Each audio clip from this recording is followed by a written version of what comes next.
Chers amis, bonsoir. Dans une émission de la web télévision Matin Libre diffusée le vendredi 13 juin 2025, l'honorable député Benoît Assoad Degla a enfin craché le morceau. Notre combat, c'est que nous puissions avoir les 20% dans chacune des 24 circonscriptions électorales, ce qui n'est pas du tout facile. Je reconnais que ce n'est pas facile.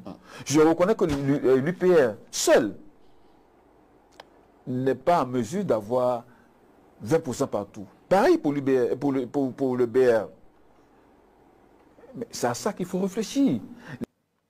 En faisant l'aveu selon lequel, je le cite, je reconnais que le parti UP Le Renouveau seul n'est pas à mesure d'avoir 20% partout. Pareil pour le BR, fin de citation. Le député de la mouvance présidentielle, Benoît Degla, met à nu le complot maléfique que la majorité parlementaire a logé dans l'alinéa 2 de l'article 146 nouveau du Code électoral actuel. Je vous explique mieux.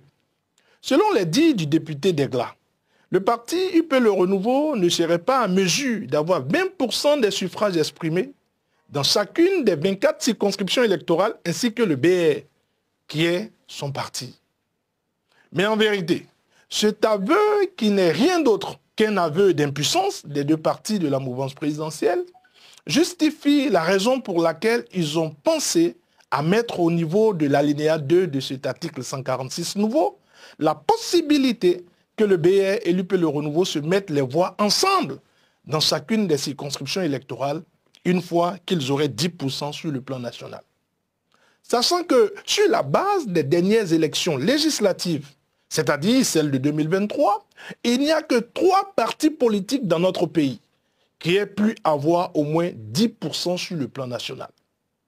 Si ces 3 partis qui sont capables d'avoir 10% sur le plan national, et que vous dites que si 2 des 3 partis se mettent ensemble, alors ils auront la possibilité de ne plus rechercher à eux seuls 20%.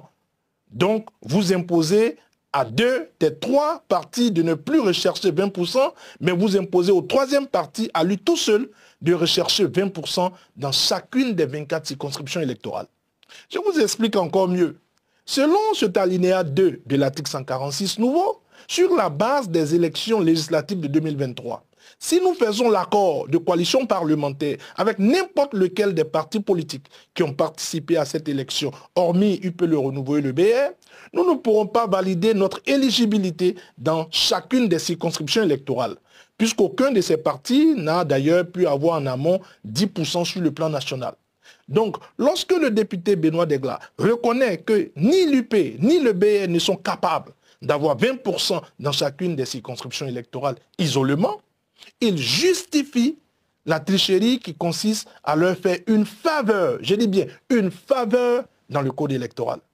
La loi, par essence, doit être impersonnelle. Or, si elle ne l'est pas, on ne peut pas faire une loi comme on fait un costume prêt à porter pour un camp politique qui vous supporte.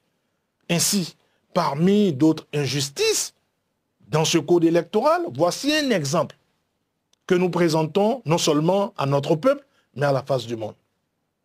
Mais ce soir, peuple du Bénin, je suis venu pour te dire qu'il y a de l'espoir.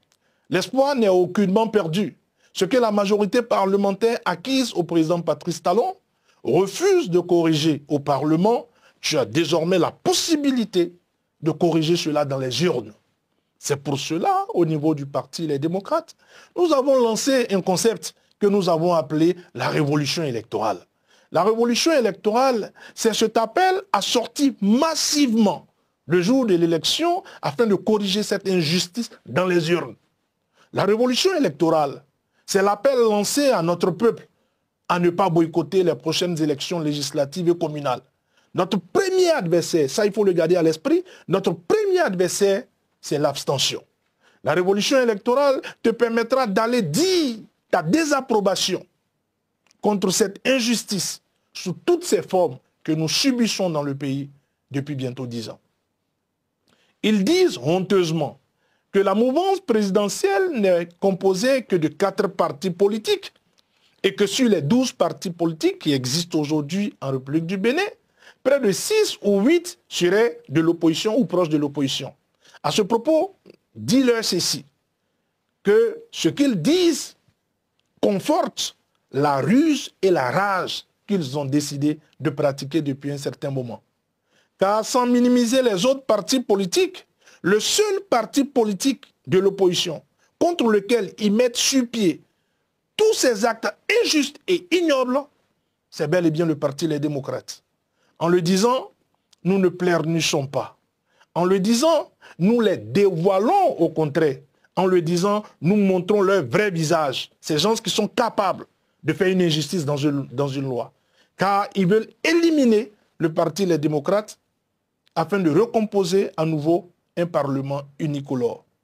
Ce message, vous devez le traduire dans toutes nos langues.